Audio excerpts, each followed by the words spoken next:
Check, check, mic check, 1, 2. Yes, yes, y'all. Hello, hello, hello. CFRU 93.3 FM. We are here. Robbie G in the building, and we've got a special guest with us. Yes. Special guest, Jay Fountain of Fountain of Ink Tattoo. I told y'all I was going to try and get some more interesting interviews going on here, not just hip-hop artists. So we've got a tattoo artist in the building. Yeah, he's here, all tatted up and everything, and he is the one that is putting together the one with the elements hip-hop piece on my arm. Oh, cool, and he brought me a sweet little piece as well. Oh, that's dope. Robbie G Music. I can put that up and frame it at the studio. Thank you very much, brother. No worries, bro. I need video for this kind of stuff, so I can be like, yo, check it out, people. See this cool present I got. That's awesome, man. Thank you. No worries, Brad. No worries. Thank you. That means a lot, man. I do a lot of interviews with people. Not many people come bearing gifts. Big up, big up. All right, yeah. So he's got a tattoo shop in town here. You can check it out online at www.fountainofink.com. That's right. And he's got tons of pictures up there. You can get him on Facebook as well. Like his page, he always posts a lot of different pictures and just positive stuff. So yeah, and now we've got him in here, in the place to be. So how long have you been tattooing for? Going on my 6th year now. I've done pretty good for myself so far. I opened my shop about 3 years into my little career. Yeah, and it's been doing good ever since, man. We're about to move a little bit. I think in May sometime we're moving the shop. The location is not being told to anyone right now, but secret location. Yeah, for sure. So just keep out for that, and bigger space, a couple more artists. Hoping things are going to look real good for the shop. So. That's good. That's what's up. Definitely. What kind of got you inspired into tattooing? Like, I'm sure you probably got a few tattoos before you started tattooing yourself, right? Oh, absolutely. Yeah. It's kind of weird, I always had like an artistic background. Growing up as a kid, always drawing and stuff. A couple influences. I had my good cousin of mine. He was a good tattoo artist, or not tattoo artist, airbrush artist. Mm-hmm. He did a lot of work on like cars and stuff like that, like detail work. So I was kind of influenced at him. He was really good. He was able to pretty much draw anything on a whim, So, yeah. Watching him and growing up around him kind of influenced me a little bit. I was always drawing and doodling, and I just kind of got inspired by him, right? So. Did he teach you some of the tricks to it? Like, I'm sure there's a few different techniques and kind of special things that you can do as far as drawing and any artistry. Is that kind of something you pick up naturally? Was it when it comes to drawings, or did he have any influence of actually sitting down there with you and like teaching you some actual art techniques like you kind of learned when in school? He did show me a few things. It was a lot when I was a younger kid, when I was like 7, 8, 9, 10 years old, right? So, I can only take in so much at that young age, right? So I didn't really begin to grow as an artist until I got a little bit older, right? So he did help me out. He did show me a few things, show me the ropes of, drawing things, the basis of drawing certain things, cartoons and whatnot. Yeah. That's what's up. And you spend a lot of time, like, even just when you're not tattooing people, basically just coming up with concepts and drawings and stuff like that. Yeah, aside from my family, my kids, and, running the shop. And I try to, as much as I can, get as much art in as I can, staying up late or getting to the shop early in the morning to get some stuff done. It's definitely, you need to be doing that type of stuff, when you're in this type of industry.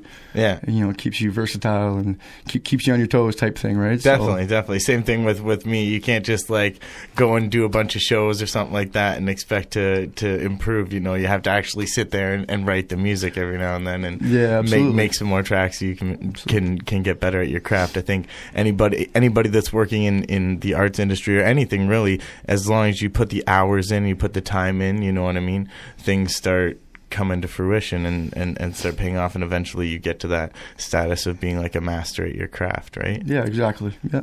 And that's probably, that's the goal for everybody in their art form that they're doing, right? Just to try and keep on getting better at it. Exactly. Yeah. And improving themselves. I see every time you're posting pictures, trying out different things. I seen that one, the arrow.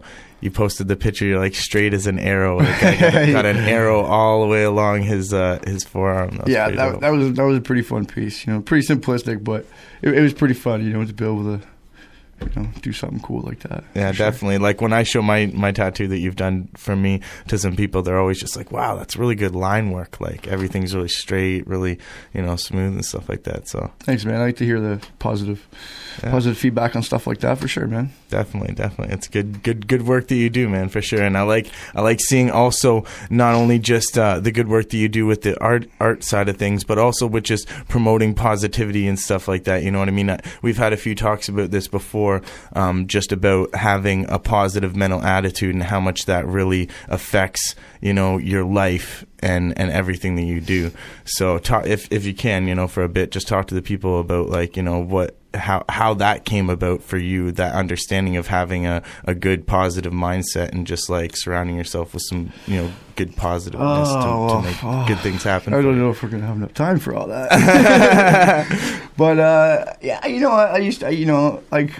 I used to be, not a 100% negative person, but, I've grown to be more of a positive person, you know what I mean? And just the things that you've been through and the things that you see and in the circumstances and situations that you're in, you know what I mean? And it's always, when you're negative about situations, you don't get anywhere, you know what I mean? And when you're positive about stuff, when you surround yourself by positive people, it's like sky's the limit, you know what I mean? Yeah, definitely. And it doesn't matter, like what you said, doesn't matter what you're doing, whether you're an artist, musician, politician, whatever it is, you know what I mean? If you have a positive attitude and you think that, you know what I mean, you're good at what you do, and, you could do that, surround yourself with the people who give you that positive energy to be able to have that positive attitude, and that's about it. Definitely. That's what you got to do. That's what you got to do. Have that good, positive mindset, because when you have that and you surround yourself with it, you're able to create some good stuff. And exactly like what you said, when you get in that negative mind state, nothing really good comes of that. No. You end up staying in it, and you know what I mean? And it's just not a good place to be, It's like doing crack. It's like nothing ever is going to come good of that. Oh, other than Rob Ford, of course, because when you smoke crack and you're a politician, you become famous. Yeah, apparently so. Apparently so. Yes. But yeah, man, definitely you got to stay positive in this industry and in anything that you're doing in your life. I think it's a big, an important thing to do that as well. One of the other things that we talked about is just different things that are going on in the world and stuff like that too, and your interest in finding out news and stuff like that about different things that are going on. So talk about that a little bit. It's always nice, you know what I mean, to stay educated on, things, especially things that you like or you're interested in, right? So I just, I like to be educated, and know things and know what's going on around me, and, with different people, different, places around the world, whatever it is, you know what I mean? It's nice to stay educated and, and know what's going on around you, Definitely. I think it's really important nowadays, especially for people of our age, you know what I mean, or anybody that's past high school, past, a university, college. It seems like education of things, the importance of that kind of falls off a little bit. People don't want to, read as much or look into anything. It's just getting the information via their television or Facebook status feeds and stuff like that. Whereas there's a lot more out there, and I feel like we need to get that emphasis back on gaining some knowledge, because knowledge is really power. Knowledge is key. No, knowledge is key. Absolutely. I agree with you 100% there. It's nice to know all these things too, right? And stay educated on what's going around you. For me, a lot. I have children, right? I have kids, so I like to know what's going on, like what my kid's future is looking like and stuff. You know what I mean? Sometimes, how's your kid's future looking right now? I don't know, man. There's some pretty crazy stuff going on in this world, so I it's up in the air, man. Yeah. But hopefully good. Just lead them in the right direction. Yeah. They can take it from there, right? So. For sure. What are some good places that you go to check out information? I know one of my friends was just telling me she's big into the Young Turks. They're an information, broadcasting site. They just always putting out information. I know RT is a good one, as well as Vice. We were talking about watching Vice documentaries. Yeah. People go and check out Vice. Vice is big. Vice has got a lot of interesting things on there, and they sure know how to capture what's going on. You know what I mean? And and talk about the things that need to be talked about. The stuff that people are unaware of that happens. You know what I mean? And like I said before, everybody needs to know about these types of things. So. For sure. No, that's a big thing, man. A lot of times there's things going on in the world that nobody wants to talk about. Issues, inside people's lives, whether it be with, alcoholism, suicide, debt, money problems, any sort of negative things, it seems like people want to just kind of like shove underneath a rug and like not talk about, you know what I mean? And I feel like it's really important to get those kinds of messages out to the people. Or dealt with, for sure. Yeah. Definitely. Awareness is everything, right? And once people start talking about things, then that's when change starts happening. That's when we can have like revolution, right? When more people are aware of the situation. And I don't think a lot of the mainstream media, news that's on television and stuff like that is really delivering a good message and a good and doing it in a truthful way, right? No comment on that. No. We want to comment on that, though. We want to talk about these things. Yeah. What's your opinion on that? What do you think? When was the last time that you watched an actual news broadcast like CNN or Fox News? I probably couldn't tell you. Like, I watch short clips on certain things, right? So I don't remember the last time where I actually sat down and watched a whole 45 or 60 minute news broadcast, right? So I only read up on, or look up certain things, so. Yeah, but that's definitely probably not the main source where you go for your news info, right? No. There's a few places I look. Like Vice is, like I said, Vice is a really good place. There's a few sites online. I couldn't really give you the exact web pages because I just save it to my desktop. I just click and it goes right on, right? So that's what's up. Everything's so super easy nowadays. I don't even remember people's phone numbers. I just click on their name in my phone and it dials, right? If I didn't have my phone, it would. I don't know what would happen. That's very true. That's another thing too. You just lost your phone recently, right? I did. That's like my worst fear too. I remember before when it was like wallets, right? If you lost your wallet, it's like, oh no, lose your ID, your birth certificate, all that kind of stuff. Nowadays, we barely ever carry our wallets on us, and it's just the phone. The phone has everything in it. Yeah. Like I'd probably honestly want to lose my wallet before I lose my phone, right? Yeah. Because my phone is important, it has a lot of contacts, and you know what I mean, like my work schedule and stuff like that, tattoo pictures, and my wallet, I can go get a new driver's license card and a new health card in a couple of weeks, so it's hard to replace, stuff that's inside your phone, right? Yeah. So, and I just went through that. I lost my phone on the weekend.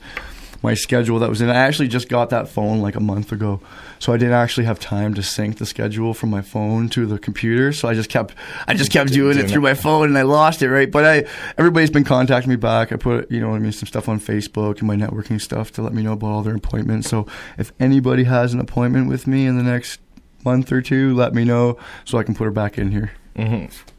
Definitely. And that's what happens sometimes though, when we rely on these little pieces of technology and then they either fail on us, they'll get broken or dropped in water or something like that, or we lose them, and then it's it's a scary situation. My buddy, shout out to Reef the Lost Cause, he just dropped a new video called On My Phone. I'm on my phone, and it's hilarious because it's basically talking about the fact that we spend a lot of our time on our phones. You know what I mean? Like how much time do you think in your day? I know for me it's a lot. There's many hours. I would say probably 5 hours a day. Yeah, I'm up there with the phone. I'm up there with the phone. for sure. Isn't that crazy when you think about it? If you're only awake for like 15, 16 hours of the day and we're on our phones for almost a third of that time, maybe a quarter. You know what I mean? That's scary when I think about that after. Just saying that coming out of my mouth. I've never actually said that. A quarter of my time in my day is on my phone. That's scary. I'm on Instagram now. I'm at Robbie G, Robbie G Hip Hop, which it's just scaring me because now I'm getting on to this Instagram world, liking pictures, following, and doing all that kind of stuff. And I'm just like, oh, another social media site. Are you on Instagram? Yeah, I'm on Instagram. You have to be. Yeah, for sure. The guy that does tattoos. So anybody want to check that out, they can check it out. At the guy that does tattoos. The guy that does tattoos. That's a dope one. That's a dope handle. Awesome. Yeah, it's pretty original. Check him out. You got some wicked pictures out there. So, yeah. Thanks, Instagram man. people, go and follow. Get on that. We're trying to get more on the social media side of things, man. That's I guess the way that people are going now. Is like everybody's on there liking stuff and following people and stuff. So we're tweeting, Facebook updating, and Instagramming. Oh, there's so many. And there's so many other there. ones. There's like Tumblr. You could do this. Oh, I'm just. It's too much for my brain sometimes, but got to keep up on it. Right, and you've got your website now as well. Yeah, www.fountainofink.com. Actually, we actually just redid it, so check it out. It's real nice. It's got all of our links on there too. So you scroll down the bottom of the page, it takes you to our Twitter, Fountain of Ink Tattoo on Twitter. It takes us to my Instagram, and all those nice little social media things we were just talking about. And you set that all up by yourself, right? Yeah. It's all set up. Squarespace? Pardon me? Squarespace is actually what I use. Yeah, Squarespace is the place that I use to make my site. Really good. We used to use another one. I don't even know what it was called, but it wasn't a good. It was not user friendly at all. Squarespace is amazing. Like everything's click and play, right? Drop and play. So everything's pretty good with Squarespace. Word up. That's a little promo plug for them there, squarespace.com. I'm going to try and check it out because I want to get my site revamped, and I think that's the way we're going to go. Yeah, you won't be disappointed. Trust me. It's a super user-friendly site for sure. Yeah. And you can just upload stuff and like the other one I was using, I used to have to upload like picture by picture, but now I can grab like a whole folder with 200 pictures in it and just drag it right over, and it puts it all in like right away. So it's super user friendly, super fast, super good. So check it out. Word up. All right. Anything else that you just wanted to add? No, that's it. Just want to get out there, let people know, Fountain of Ink. We're downtown Guelph. Right now we're at 20 Wyndham Street North, right between NV Lounge and Smokes Poutine. But like I said, we're moving in a couple months, so stay tuned for that. You'll see some updates via Twitter, via Instagram, via Facebook, and on the website of the new location. So stay tuned and check that out. Word up. All right. Well, much respects for coming through, doing the interview and stuff, and bringing me a present. This is awesome. I'm going to stick this up in the studio. Robbie G, music right there. Ever. That's what up. All right. Much respect, man. I'm going to pop on some music here for these people.